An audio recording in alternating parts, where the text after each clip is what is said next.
Well, students, in last class, I have taught you all people the introduction of the revaluation account.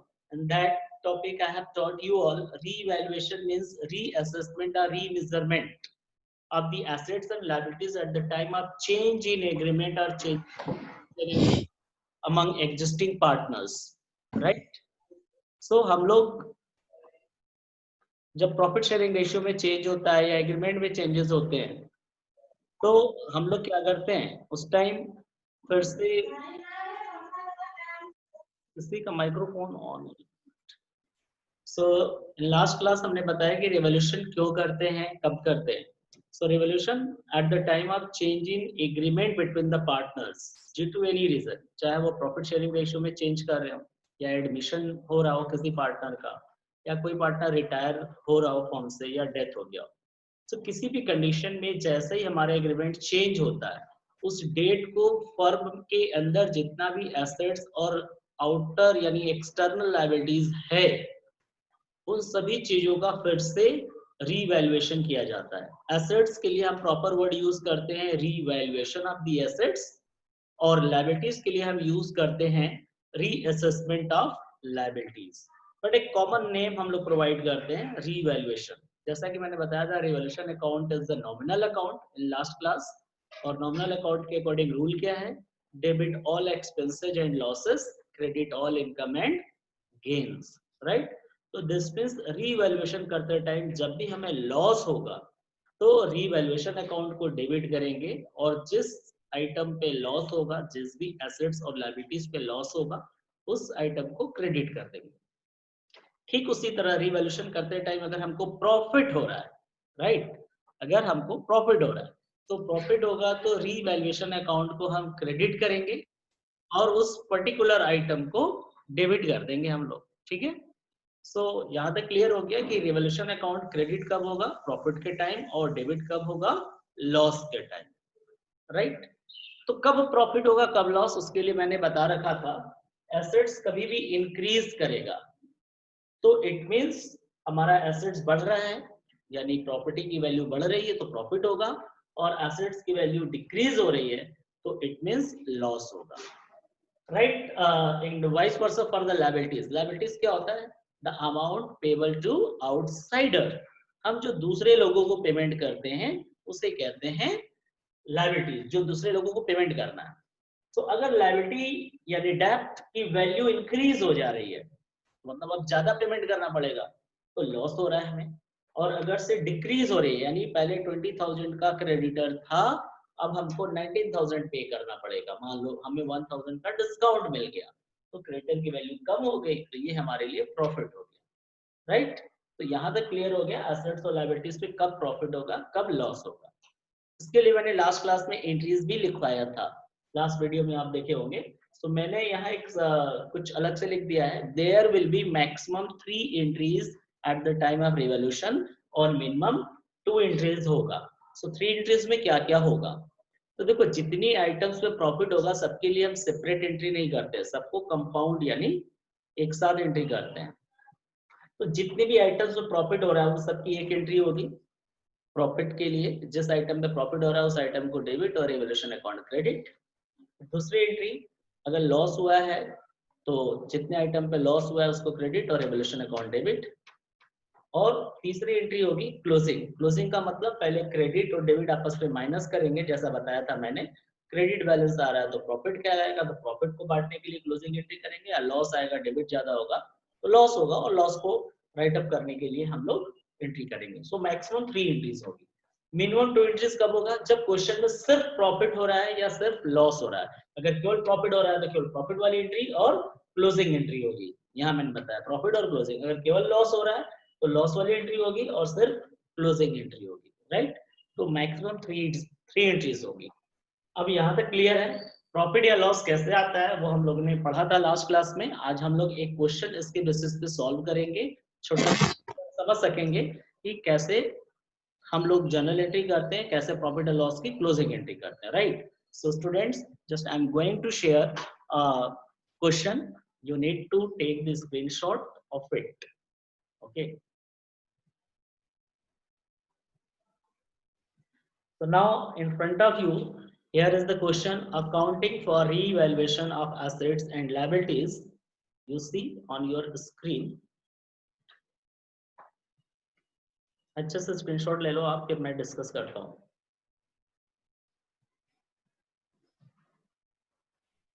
So in this question, the following is the balance sheet of A and B.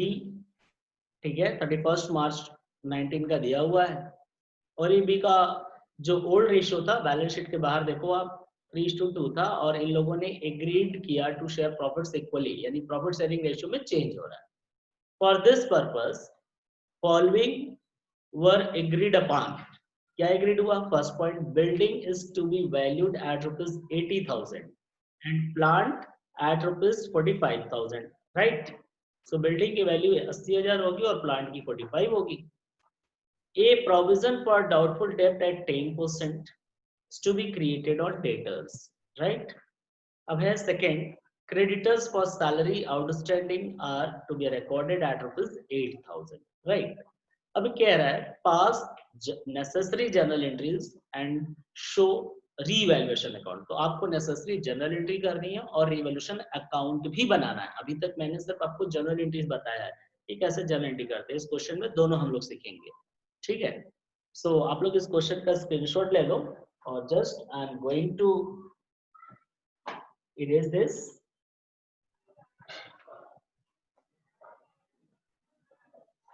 सो इस question में मैं लिख ले रहा हूँ थोड़ा सा अपने इंफॉर्मेशन के लिए. बिल्डिंग की ओरिजिनल वैल्यू क्या थी, मैं अपने इंफॉर्मेशन के लिए लिख रहा हूँ. बिल्डिंग की ओरिजिनल वैल्यू दिया है 70,000 और न्यू वैल्यू इसका दे दिया है 80,000, ठीक है. उसके बाद दिया है आपका प्लांट 45,000, प्लांट पहले से था 50, प्लांट 50,000 का था और न्यू वाला वैल्यू दिया है 45,000, राइट. अब इसके बाद आपका दिया हुआ है यस. अब इसके बाद आपको बोल रहा है कि डाउटफुल डेट, तो डेटर कितने का है 40,500. So debtor is given 40,500 and provision 10% करना है. Provision for doubtful, okay. Creditors पहले से नहीं था, ये आउटस्टैंडिंग सैलरी के लिए ये नया क्रिएट हो रहा है. सो आउटस्टैंडिंग सैलरी ये नया क्रिएट हो रहा है 8,000 का, ठीक. ओल्ड रेशियो इनका था 3:2 और न्यू रेशियो है 1:1. सो नाउ हम चल रहे हैं अब सॉल्व करने. पार्टनर्स का नाम ए और बी है. जो so students I am now going to stop the share. So now take your notebook and start writing how I am solving here. So in this question students, it is saying that to pass the necessary journal entry. तो journal entry के लिए हमें क्या करना होगा? पहले profit या loss दोनों में से कोई भी एंट्री पहले कर सकते हैं, बट जितनी चीजों पे प्रॉफिट हो रही है एक साथ करेंगे और जितनी चीजों पे लॉस हो रही है उसका एक साथ करेंगे, राइट. सो पहला आपने पढ़ा कि बिल्डिंग की वैल्यू अब कितनी की गई है 80,000. आप क्वेश्चन देखे होंगे, building is to be valued at 80,000, but इसका अर्लियर वैल्यू कितना दिया है बिल्डिंग का 70,000. तो यहाँ पर बिल्डिंग क्या है, हमारा एसेट्स है और इसकी वैल्यू इंक्रीज हो रही है. इंक्रीज हो रही है तो हमें क्या होगा, प्रॉफिट होगा. सो प्रॉफिट के केस में हम लोग रीवैल्यूएशन अकाउंट को क्रेडिट करते हैं जैसा कि अभी मैंने बताया. सो हम यहाँ जनरल एंट्री का फॉर्मेट बना रहे हैं. तो बिल्डिंग इंक्रीज हो रहा है तो बिल्डिंग को डेबिट करेंगे क्योंकि रीवैल्यूएशन अकाउंट क्रेडिट होगा. जब भी प्रॉफिट होता है तो रीवैल्यूएशन अकाउंट क्रेडिट. तो कितने रुपए से बिल्डिंग पे प्रॉफिट हो रहा है 10,000 से, राइट. पहले से 70,000 का था और अब इसकी वैल्यू 80,000 होगी. तो 10,000 से हमारी बिल्डिंग की वैल्यू इंक्रीज हो रही है. तो एसेट्स इंक्रीज हो रहा है तो प्लस हो गया. अब प्लांट की वैल्यू कितनी थी 45,000 हो गई, क्वेश्चन में दिया है, और जबकि ओरिजिनल वैल्यू बैलेंस शीट के अंदर था 50,000. तो 50,000 से 45,000 हो गया. तो ये हमें क्या हो रहा है, लॉस हो रहा है 5,000 का. तो उसको अभी हम यहाँ रिकॉर्ड नहीं करेंगे, अभी हम प्रॉफिट वाला रिकॉर्ड कर रहे हैं. दूसरा उसी के आगे उसी में इंफॉर्मेशन दिया है, creditors for outstanding salary is to be creditors for outstanding salary second information है. उसी में है फर्स्ट वाले इंफॉर्मेशन में there would be a provision for doubtful debt at 10%.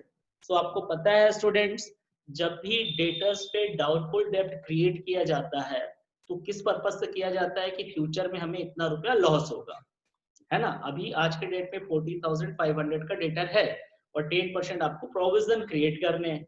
So provision जितना भी हम क्रिएट करेंगे बैड डेब्ट्स या डाउटफुल डेब्ट, it will be called a loss. So loss को हम यहाँ रिकॉर्ड नहीं करेंगे। तो पहला इंफॉर्मेशन में सिर्फ बिल्डिंग पे ही प्रॉफिट हो रहा है। दूसरे इंफॉर्मेशन में क्रेडिटर आउटस्टैंडिंग सैलरी के लिए पहले से बैलेंस शीट में कहीं नहीं था, बट आज के डेट में आउटस्टैंडिंग सैलरी के लिए क्रेडिटर क्रिएट करना पड़ेगा। तो कभी भी आउटस्टैंडिंग सैलरी कहाँ दिखाते हैं, लायबिलिटी में।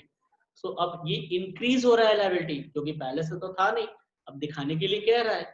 सो we have to increase in the liability side. जब भी लायबिलिटी इंक्रीज होगा तो क्या होगा, लॉस होगा, तो उसको भी स्किप कर दो। यानी प्रॉफिट में सिर्फ एक ही चीज हो रहा है, building. So building debit to revaluation account, building account debit to revolution account 10,000। Narration मैं नहीं लिख रहा हूं, यहाँ लिख देंगे increase in the value recorded. पहली एंट्री हो गई। सेकेंड एंट्री हम लोग आगे आते हैं अब इस पे लॉस पे। तो लॉस, अब बाकी का चीज लॉस में ही है जैसा कि अभी हम लोगों ने डिस्कस किया। तो लॉस के time revaluation account debit, right, revaluation account debit हो गया। किस चीज पे लॉस हो रहा है, तो प्लांट पे। प्लांट पहले 50,000 का था बैलेंस शीट में, लेकिन बाहर इंफॉर्मेशन दिया है इसकी वैल्यू अब 45,000 हो जाएगी। तो कितने रुपए का लॉस हो रहा है, 5,000 का लॉस हो रहा है प्लांट पे। अब इसके बाद बोल रहा है डेटर्स पे डाउटफुल डेब्ट के लिए क्रिएट करना है 10% प्रोविजन। तो लिखेंगे प्रोविजन फॉर डाउटफुल, हम डाउटफुल डेब्ट को D/D लिखे, ठीक है। डाउटफुल डेब्ट कितना, 10%। तो आप बताओ कि 10% कितना आएगा। तो देखो यहाँ पर स्टूडेंट्स 40,500 का डेटर आपके क्वेश्चन में दिया है और उसका 10% अगर हम सॉल्व कैलकुलेट करेंगे, 10 से ये कैंसिल हुआ, 10 से ये, तो 4050 आ रहा है। यानी कि डाउटफुल डेब्ट पे जो लॉस हुआ 4050, ठीक है। यहाँ तक समझ में आ गया। अब आ रहा है दूसरा इंफॉर्मेशन, कह रहा है उसे में क्रेडिटर्स फॉर आउटस्टैंडिंग सैलरी।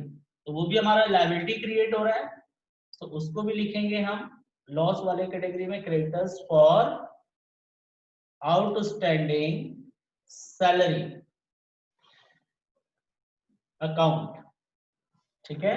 तो सैलरी में कितना है, 8,000 का डायरेक्टली अमाउंट दिया है। तो अब लॉस वाले अमाउंट में टोटल रिवॉल्यूशन पे कितना दिखाएंगे, 8,000 प्लस 5,000 13,000 प्लस 4 17,000 50। सो 175050 ये हमारा लॉस हो गया। सो हमने पहली एंट्री और दूसरी एंट्री कर ली। अब तीसरी एंट्री क्या करनी है, क्लोजिंग। तो क्लोजिंग एंट्री करते हैं रिवॉल्यूशन को क्लोज करने के लिए। तो कैसे करते हैं, प्रॉफिट या लॉस को डिस्ट्रीब्यूट करके, शेयर करके। सो कितना प्रॉफिट हुआ या कितना लॉस हुआ कैसे पता चलेगा, तो आपको मैंने बता रखा है कि अगर से हमारा डेबिट ज्यादा आएगा और क्रेडिट कम आएगा तो लॉस होगा। तो जैसा कि आपको इस क्वेश्चन में देख रहे हो कि डेबिट कितना है, सॉरी हाँ डेबिट 17,050 है और क्रेडिट कितना है 10,000 है। सो हमारा डेबिट वाला साइड ज्यादा है तो क्या आएगा, लॉस आएगा, ठीक। लॉस का मतलब क्या हुआ, डेबिट बैलेंस, क्योंकि डेबिट ज्यादा है तो डेबिट बैलेंस हुआ। तो क्लोज करने के लिए अकाउंट में रूल है, कोई चीज अगर डेबिट है तो उसको हम क्रेडिट कर देते हैं। तो कितने रुपए से ज्यादा डेबिट है, अगर हम 17,050 से 10,000 माइनस करेंगे तो 7,050 रुपीज का लॉस आ रहा है, डेबिट आ रहा है। सो 7,050 को हम क्या करेंगे, डिस्ट्रीब्यूट कर देंगे। तो डिस्ट्रीब्यूट करने के लिए जितने पार्टनर्स है पहले डेबिट करेंगे, क्योंकि लॉस है, लॉस को बांटने के लिए कैपिटल डेबिट, ऑलवेज लॉस कहीं पर भी हो बांटने के लिए capital debit, and to revaluation account,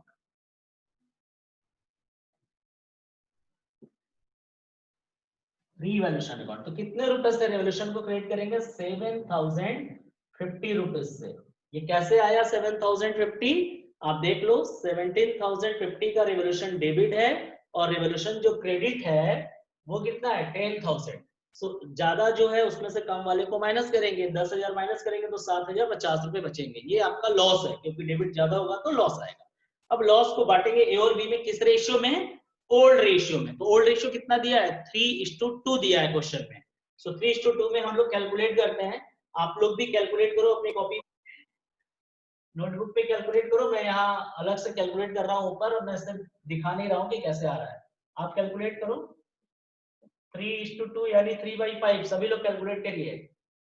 5 1 जा क्या हो जाएगा, 5 4 जा ये, तो 14 3 4230 रुपए। देखो 4 2 3 0 एक का आ गया, एक का आ जाएगा 2820 रुपए, 2820 रुपए। मैंने कैलकुलेट किया, अब आप लोग भी खुद से कैलकुलेट कर लो। 7,050 रुपए को 3:2 मीन्स 3/5 और 2/5 में कैलकुलेट करेंगे। देखो मैंने यहाँ किया हुआ दिख रहा होगा आपको यहाँ टॉप पे, ठीक है। 7,050 और 1410 ये 3/5 किया तो ये डिवाइड करने पे आया, इसका इसमें मल्टीप्लाई किया ये आ गया, दूसरे वाले का हमने डायरेक्टली कर लिया। So just do it. I think you have understood कि कैसे 3 एंट्रीज हुई, maximum 1 2 and 3। Third entry will be for the closing, right. So अब हम इसी क्वेश्चन का रीवैल्यूएशन अकाउंट बनाएंगे जैसा कि क्वेश्चन में कहा है। आपसे बोला है कि पास necessary journal entry and prepare या शो द रीवैल्यूएशन अकाउंट। तो हम रिवोल्यूशन अकाउंट बनाने जा रहे हैं, आप लोग इसको नोट कर लो। रिवोल्यूशन अकाउंट बहुत ही सिंपल है, वो और भी सिंपल होता है। लेजर अकाउंट में क्या होता है? लेजर। तो आप बिना जनरल एंट्री किए भी लेजर बना सकते हो, ठीक है। Without passing the journal entry you can prepare the ledger. देखिए कैसे लेजर हम बनाने जा रहे हैं, आप लोग अच्छे से देखिए इसको, ठीक है। Revaluation account. So revaluation account यहाँ पर, अब इसको ये मैंने लिख लिया। अकाउंट मींस लेजर, आपको पता है।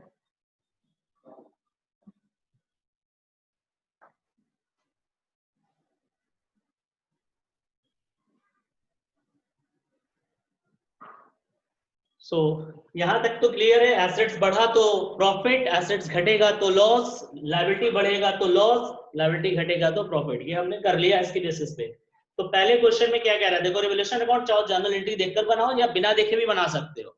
मैं इसका एक नोट्स लिखवाऊंगा लेकिन अभी एक क्वेश्चन लेकर मैं सॉल्व करवा रहा हूँ।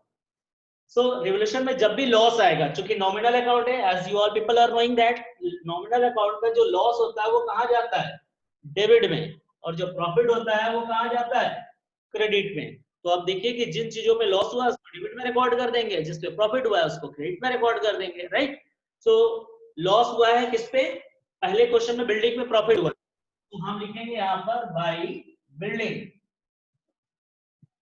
By building 10,000। तो देखिए बिल्डिंग में हमने 10,000 लिख दिया क्योंकि 10,000 से बिल्डिंग की वैल्यू इंक्रीज हो गई, ठीक। अब उसके बाद प्लांट की वैल्यू 50,000 से 45,000 हो गई है। क्वेश्चन में आप लिए होंगे स्क्रीनशॉट। सो देखिए यहां पर लिखेंगे प्लांट 5,000। बैलेंस शीट में प्लांट की वैल्यू 50,000 दिया है और बाहर इंफॉर्मेशन में कह रहा है इसकी वैल्यू अब 45 हो गई, तो 5,000 का लॉस हो गया, लॉस इधर लिखेंगे। प्रोविजन फॉर डाउटफुल डेब्ट लॉस होता है, जब भी प्रोविजन फॉर डाउटफुल डेब्ट क्रिएट करेंगे वो हमारा लॉस होगा क्योंकि वो लायबिलिटी साइड का पार्ट होता है। लायबिलिटी कभी भी इंक्रीज करेगी तो लॉस होगा। ये प्रोविजन फॉर डी मैंने लिखा है, ठीक है, डी। सो कितने रुपए से? 4,500 यानी 50। अब सैलरी आउटस्टैंडिंग में क्रिएट हुआ है, वो भी लॉस है, तो आउटस्टैंडिंग सैलरी। तो आप देखो कि बिना जर्नल एंट्री के भी बना सकते हो, आपको बस इतना पता होना चाहिए प्रॉफिट है तो इधर लिखेंगे, लॉस है तो इधर लिखेंगे, और कितने रुपए से? तो 8,000। तो यहां तक तो हमने लिख लिया, प्रॉफिट उधर, लॉस खत्म हो गया। अब क्या करना है? क्लोज करना है। सो क्लोज करने के लिए टोटल करते हैं। टोटल करने पे देख रहे हैं कि डेबिट साइड का पैसा ज्यादा है, तो जो ज्यादा है वो दोनों साइड लिखा जाता है 17,050। तो मैंने दोनों साइड लिख दिया। अब डिफरेंस क्या आएगा? उस साइड कितने रुपए का आएगा? 7,050 रुपीज का डिफरेंस आया ये घटाने पर। तो इसको क्या लिखेंगे? बाई लॉस, क्योंकि अगर कभी भी तुम्हारा डेबिट साइड का ज्यादा है, देख लो आप, डेबिट ज्यादा है, यहाँ डेबिट ज्यादा है तो लॉस आएगा, तो लॉस उधर ट्रांसफर करेंगे, जैसे पीएल अकाउंट में करते थे, loss transfer to A is capital and B is capital. तो कितना कितना है 42301420, ठीक, ये हमने डिस्ट्रीब्यूट कर दिया। तो अब आपको समझ में आ गया कि अकाउंट कैसे बनेगा। फॉर्मेट रिवॉल्यूशन अकाउंट का बनाएंगे और डेबिट इधर लिखेंगे, क्रेडिट उधर, लिखने की जरूरत नहीं, अंडरस्टूड है, लेफ्ट हैंड साइड डेबिट होता है, जितना लॉस होगा डेबिट में, प्रॉफिट होगा क्रेडिट में। लास्ट में टोटल करके चेक करेंगे कि कौन सा साइड ज्यादा है, अगर क्रेडिट वाला ज्यादा है तो प्रॉफिट आएगा डिफरेंस, डेबिट वाला ज्यादा है तो लॉस आएगा, राइट। सो आप इससे कर लो अच्छे से, हो गया। तो यहाँ पर 2820 होगा, 1420 एक्चुअली 1410 आएगा, 5 से डिवाइड करने पे 7050 को, फिर 2 का मल्टीप्लाई करेंगे 2820 आ जाएगा, राइट।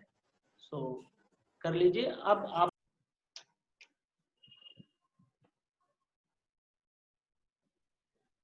देखो,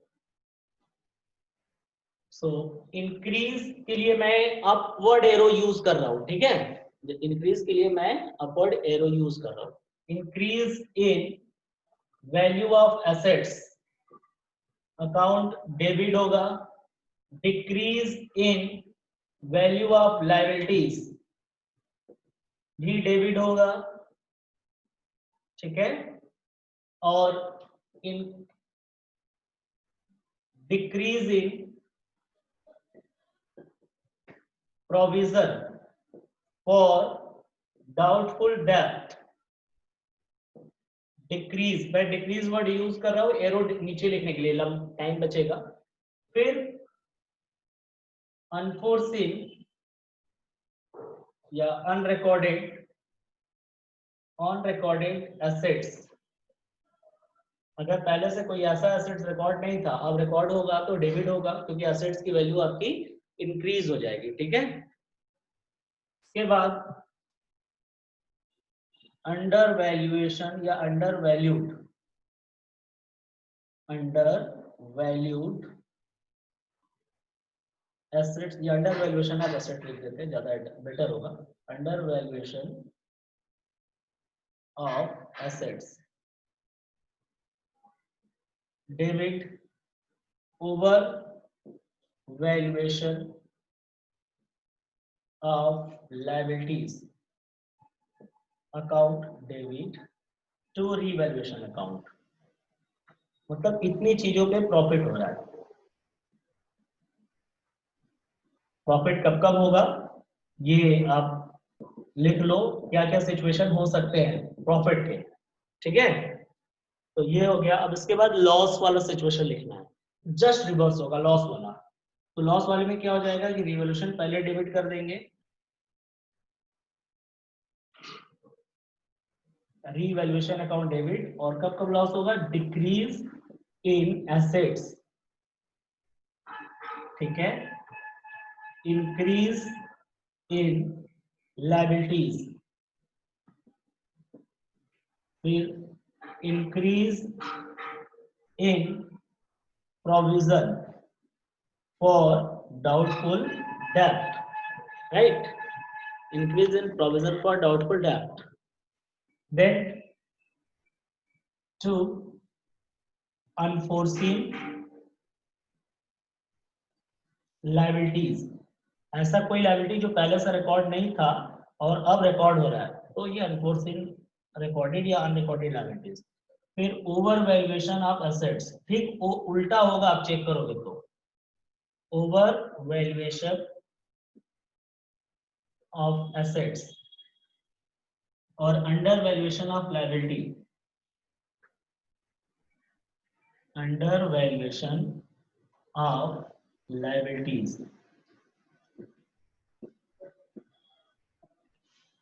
ठीक है।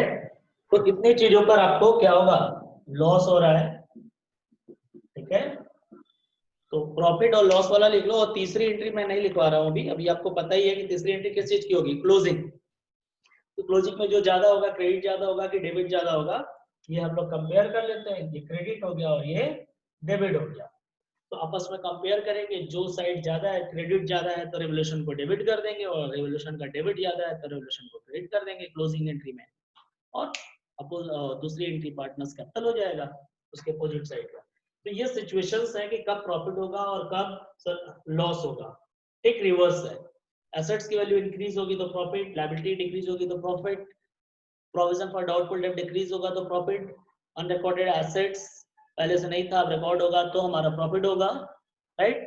उसके बाद under valuation of assets, under valuation of assets का मतलब क्या हुआ कि एसेट्स की वैल्यू बैलेंस शीट में कम दिखाया गया था, इसका मतलब अंडर वैल्यूड था, अब उसको करेक्ट करना है, करेक्ट करेंगे तो उसकी वैल्यू इंक्रीज हो जाएगी, तो इसमें profit. Under valuation of liability का मतलब, sorry, over valuation of liability का मतलब क्या हुआ कि लायबिलिटी की वैल्यू जो बैलेंस शीट में दिखाई गई थी वो ज्यादा था, यानी ओवर वैल्यूड था, अब उसको सही दिखाएंगे तो कम हो जाएगा, तो इसलिए प्रॉफिट हो जाएगा।